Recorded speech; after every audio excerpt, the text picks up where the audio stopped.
Hello, good morning, જય સ્વામિનારાયણ, જય શ્રી કૃષ્ણ. કેમ છો બધા? સ્વાગત છે તમારું અમારા મિની બ્લોગમાં. તો જો મારી સવાર થઈ ગઈ છે. ગુડ મોર્નિંગ, જય શ્રી કૃષ્ણ. સ્વાગત છે મિની બ્લોગમાં. તો જો મુક્ત ઉઠી ગયો છે. આજે મુક્તની બર્થડે છે એટલે આજે મુક્ત આખો દિવસ ધમાલ કરશે. યે હેપી બર્થડે મુક્ત, હેપી બર્થડે મુક્ત. જાતે ને જાતે ગાય છે. હવે ઉઠી ગયા છે. બસ હવે કામ ફટાફટ ચાલુ કરી દઈએ, પરવારી જઈએ. એ સીધો રહે ના, બેજા નીચે બેજા. ફાલુ દાદા ફાલુ દાદા ને બાલુ દાદા કરે છે. તો હવે કામ કરીએ, કારણ કે સેટરડે છે એટલે કામ તો હોય જ. હવે કામ કરી લઈએ. 2 દિવસ છોકરાઓ ઘરે છે. તો ચાલો મળીએ પછી કામ કરીને. જો વડાપાવ બનાવું છું એટલે મેં રાઈ મૂકી દીધી છે ને હિંગ નાખી દીધી છે. હવે બસ રાઈ થઈ ગઈ છે તો આપણે એની અંદર આ લીમડી કાપી દીધી છે મેં, અને આદુ મરચાં અને લસણ સમારી છે એને ચોપ કરી દીધું છે. તો એ નાખી દઈશું. જો લીમડી અને આદુ લસણ મરચાંની પેસ્ટ નાખી દીધી છે. માં હું અહીંયા બનાવું તો પણ ફ્રેશ લીમડી નાખું છું, એના લીધે ટેસ્ટ સરસ આવે. હળદર નાખી દીધી છે 1.5 ચમચી જેટલી. 1 ચમચીથી થોડું ઉપર લાલ મરચું નાખી દઈશું. ગરમ મસાલો 3 ચમચી જેટલું મીઠું નાખે છે. મીઠું તમારે સ્વાદ પ્રમાણે નાખવાનું. જો કેરીનો પાવડર થોડો નાખું છું હું. કેરીનો પાવડર સારો લાગે છે આમાં.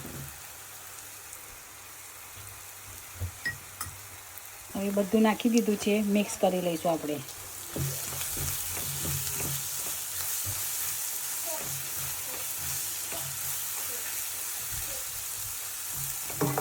જો સરસ મિક્સ મસાલો થઈ ગયો છે. હવે આપણે બટાકામાં એડ કરી દઈશું. ધાણા જીરું ભૂલી ગઈ હતી એટલે પછીથી એડ કરી છે. એ પણ 2 ચમચી જેટલું લઈ લીધું છે ધાણા જીરું. હવે બટાકા એડ કરી દઈશું. તો બટાકામાં મસાલો એડ કરી દીધો છે. આપણે મિક્સ કરી લઈશું. જો આપણો મસાલો રેડી છે. હવે અંદર ધાણા મસાલો રેડી છે વડાપાવનો. અને આ છે વડા અને આ છે તરાઈ. જો આવી રીતે વડા રેડી કરીને મૂકે છે. પછી હું શેકું એટલે તમને બતાવું. જો વડાપાવ શેકવાની ટેકનિક, મેં ડુંગળી મૂકી દીધી છે.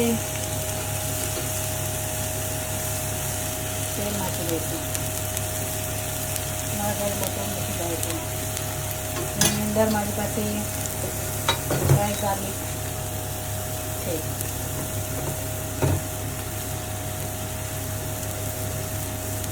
એ નાખી દઈશું અને પછી એને સરસ શેકી દઈશું. આપણે ધાણા નાખી દઈશું. પછી મિક્સ કરી અને હવે એમાં પાઉં શેકીશું આપણે આવી રીતે.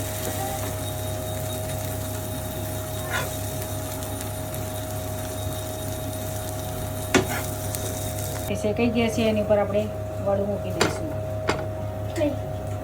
ઉભો રહે, આની ઉપર મૂકી દે. આની ઉપર ચીઝ મૂકી દઈશું. પછી પાછું વડું બીજા ઉપર